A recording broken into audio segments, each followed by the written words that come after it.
All right, Bristol in the ARCA car. So this one's pretty interesting. Because it's in the daytime, that means that the bottom line is going to be marginally better than the top line. Bristol night, 1 and 2, you can run the top line, and you still can on the daytime, but like the optimal best place to be is the bottom, which is a little tougher. I'm going to do 3 laps here just to showcase. First lap is just going to be kind of a warm-up showing you at the top line. You just want to kind of get up to the wall, then turn it back down, almost like a little diamond. 3 and 4, really good time to run up. Just really dime in the corner, get the car turned back down. Then we're going to do it for a real lap up top. 119.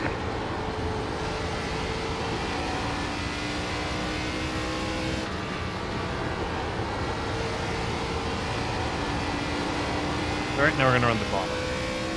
14.813.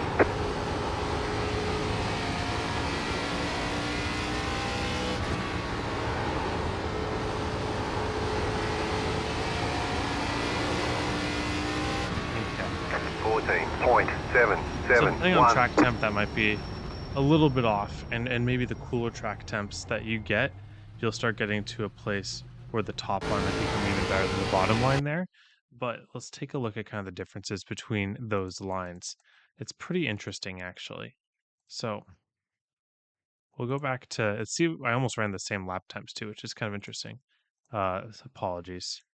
I'm running 14 to 1 minus 12. Those don't really matter. Those are comfort based. Brake bias, I do like it at 60%. When you run that bottom, you might want to have it a little tiny bit higher just if you feel that rear want to step out when you're running the bottom specifically. If you're going to be a top ripper, I really recommend that low brake bias.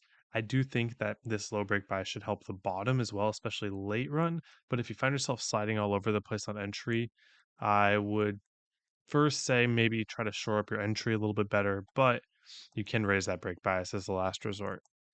So running the top line here, we're going to go over both laps because both of them are kind of viable. What you really want to do, and I did a full coast here kind of onto entry. You can have a little bit of a brake drag here. I'm on, once again, I'm on a suboptimal setup right now, so I'm not going to be able to do that brake drag as consistently as I want to. But that brake drag would help me get back onto that throttle a little bit earlier. We're just diamonding the corner. So turning into the corner at a little bit of an extra angle off the wall, and then letting the car slide up and using our throttle to turn the car off the wall. If you get on the throttle and your car is tight, that means that you carry too much speed into the corner and you need to back it up. The goal should be that at the point where you get on the throttle, not only should your car not get tight, it should actually help rotate your car loose at that point. And if it doesn't do that, then you need to get a little bit easier on entry. And then finding the speed is just being able to push that more and more and more. Adding that little bit of brake drag will back up your throttle point even a little bit further, which is really nice. Same thing right here. Little brake drag, then immediately back to the throttle. 1 and 2 is harder than 3 and 4 that I've found. I don't really know why. The corners are slightly different shaped, but yeah, that's just how it is. I can find myself getting closer to the wall in 3 and 4 than 1 and 2 without getting sketched out. So yeah, getting back onto that half throttle, you can see how my car turns down the track on its own without me turning my wheel anymore. And even when I add the tiniest bit of wheel right here, it's extremely receptive to it. So at no point in this corner from throttle on should I be feeling a tight sensation. That means I'm pushing way too hard on entry, and you should never want that because even if it does work, it's destroying your tires, and it's not going to work the majority of the time. All right, but if we're running the bottom, a little bit different here. We're going to have a lot more of a brake input here. So start off with a little bit of more of a brake, 20, maybe 30%, as we're drawing a straight line with our left front nose to the apron. Then we trail off of that as we approach the apron, and we add just a little bit of steering wheel to help stick us to the bottom, and then we're going to roll the bottom until we can see the exit of the corner. Rolling the bottom doesn't mean coasting, though. It means just doing whatever we can at maximum speed to keep our car from sliding up. So it goes from braking, and then I'm going to have the weight shift happen, which means that my car will go from handling tight to handling neutral. When it handles neutral, we add that half throttle. Half throttle keeps us locked into the bottom, and as we see the exit, we can push our full throttle and unload the wheel. Pretty standard. You've probably heard me talk about that quite a bit, especially at short tracks. So short tracks is always going to be that initial braking input using the wheel and dragging the brake to lock our car into the bottom. We have our maintenance throttle, which is about half usually, that keeps us along the bottom. And then once we see the exit of the corner, we unload the wheel and raise the throttle to 100%. Notice how I get a little bit loose there. Why did I get loose there? Well, it was because I tried raising the throttle a little bit before I started unloading the wheel back to the center. And that's always going to get you loose. But you can push those things in qualifying.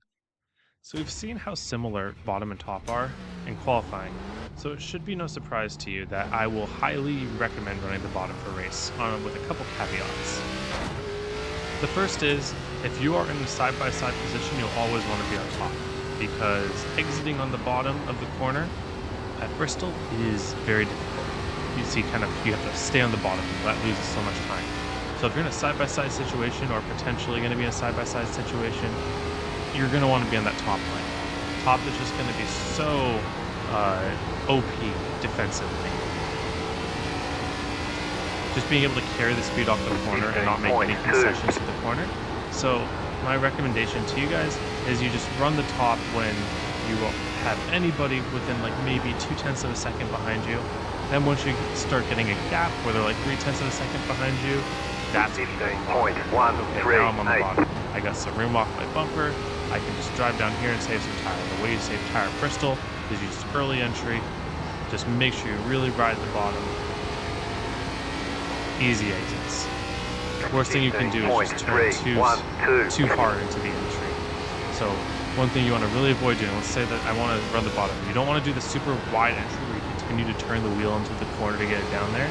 Might feel a little bit better at first, but you're going to save a lot more time with just a little shallow of an entry where you just wrap the bottom a little bit more consistently. And you want to basically maximize the time when you're on the bottom lane. You don't want to start at the top lane and end up at the bottom when you're saving tire. You want to start at the bottom and end at the bottom. Start at the bottom, end at the bottom. And that just maximizes your tire wear. Now again, you could end up getting exploited by running this line. If somebody's full pushing behind you, you can maybe let them wear their tires, because it's a pretty long race in terms of tire wear. But if you don't want to let them by, you can always just take their line away.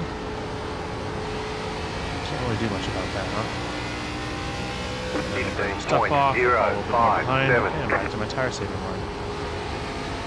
And you just notice how my times are actually kind of speeding up a little bit now that I am there.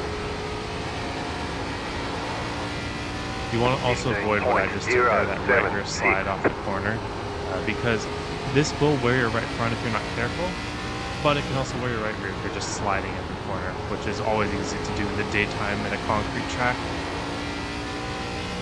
15.166.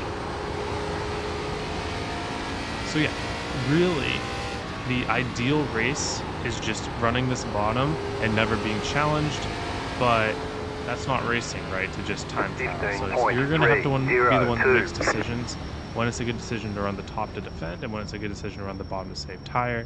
As the race starts coming to you, maybe you'll be at a tire disadvantage and you'll start using that top once again to get runs on people that then attempt to pass them. Passing people on the top and kind of dive bombing their outside is going to probably be the best way to pass people here, because dive bombing the inside, where are you going to go? You still don't have that exit. So it's going to be a little bit more difficult to pass. If you have a huge tire advantage, it's not that hard, but that's easier said than done. I'll show you what I'm looking at here. So wearing more of the right rear at first because of those couple slides, but you can see how we can preserve that right front by running the bottom. If we're ripping the top lane every single lap, that right front is not going to hang on. But all right, thank you all for watching. Hope you have a wonderful day. Hope to see you all on the track.